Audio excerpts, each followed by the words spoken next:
Welcome back, everybody. The pond is melting out, which means spring is coming and we can start putting plants in the greenhouse during the day. I thought today I'd show you how we built our greenhouse and how we prep for spring as we wait for those first rains and warmer temps to green everything up.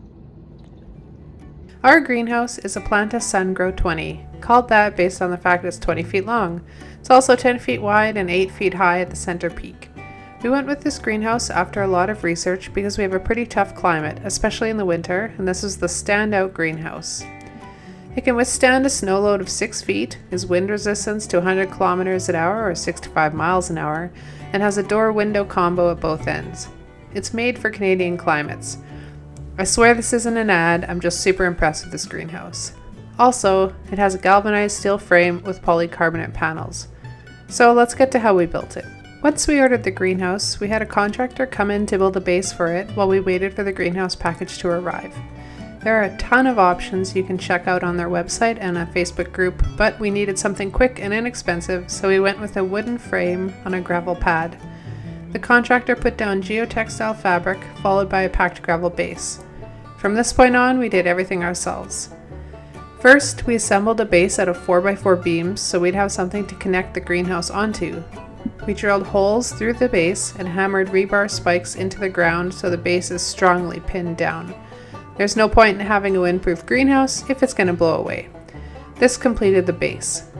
The greenhouse itself came in 6 huge boxes that weighed 425 pounds total and was delivered by a freight truck.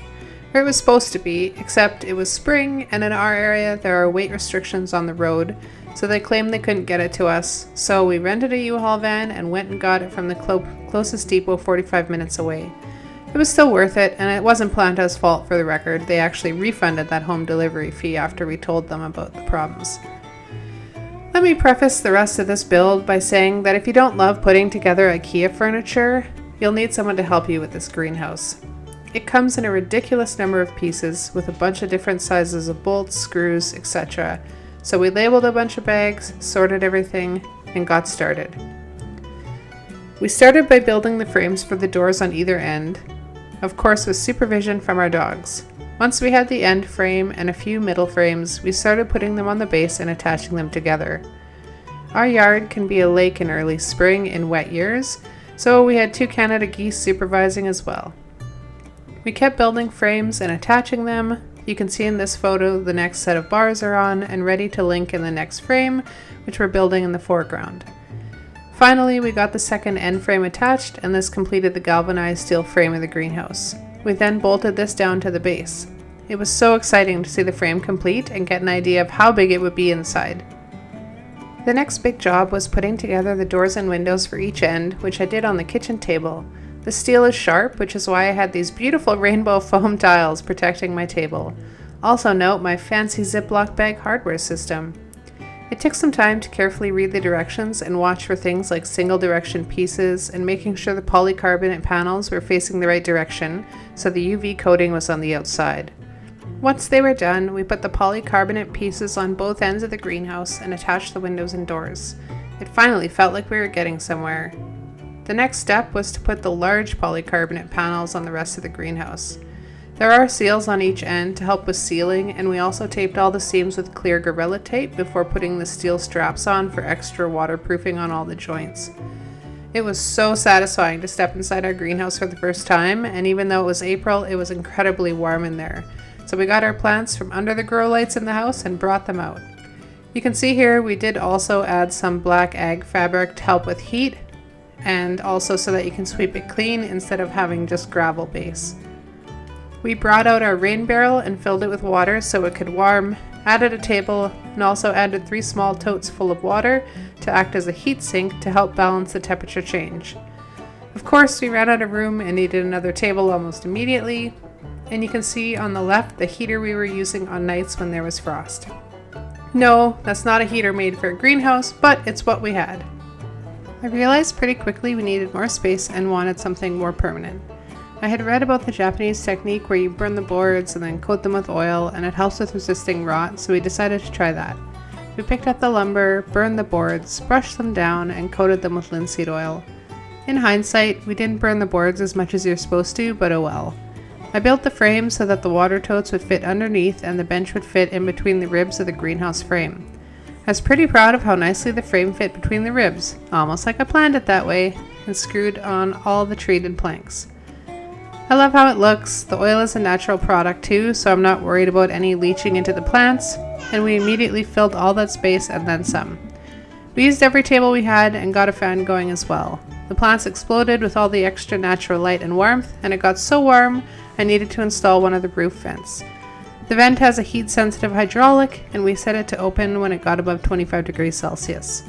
By the time it was warm enough for plants to go out to the garden, we had amazing happy plants, and we were thrilled too. So now, present day, we're coming out of winter, and I thought I'd show you the 2 earliest steps we take to prep the greenhouse. Step 1 is attaching the hydraulic on the vent.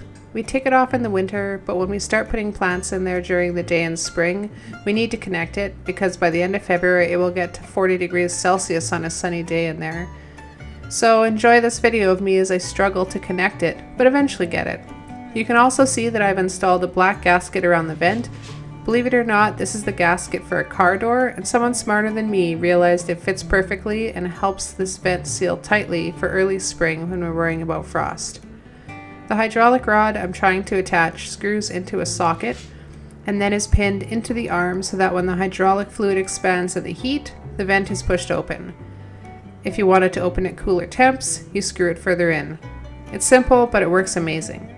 It's now ready to go for the season without any need for me to remember to open and close a vent, and we've also got our starter plants out here during the day to get that extra sun and warmth. We've got celery, leeks and onions and peppers going so far.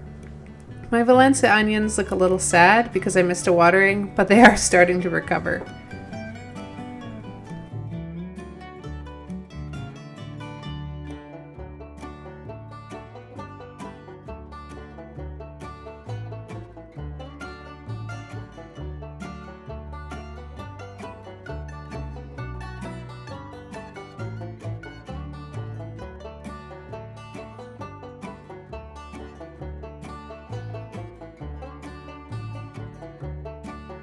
Our homemade benches do need some quick annual maintenance.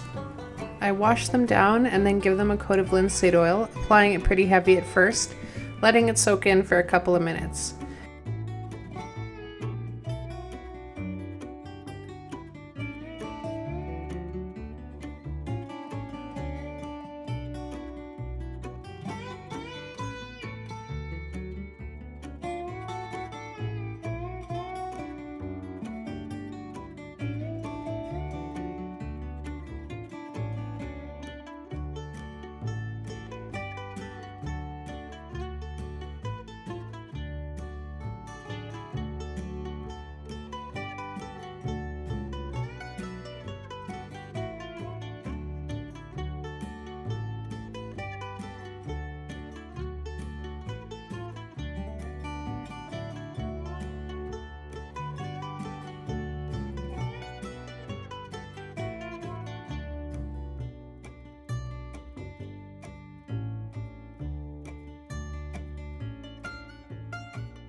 And then I wipe off any excess. The rest of the oil soaks in pretty quickly, so the boards aren't greasy or anything after, just waterproof. The bench is definitely faded over 2 years, but still waterproof and strong due to this bit of maintenance. And that's it! Greenhouse is ready to go. We will of course put up our extra tables, and maybe this year I'll get around to building more for the other side, but we'll see. I hope you enjoyed learning about our greenhouse. If you have any questions, please ask away in the comments section. If you want to see the greenhouse fill up for the year, please subscribe and follow along with us. That's all for now. See you next time.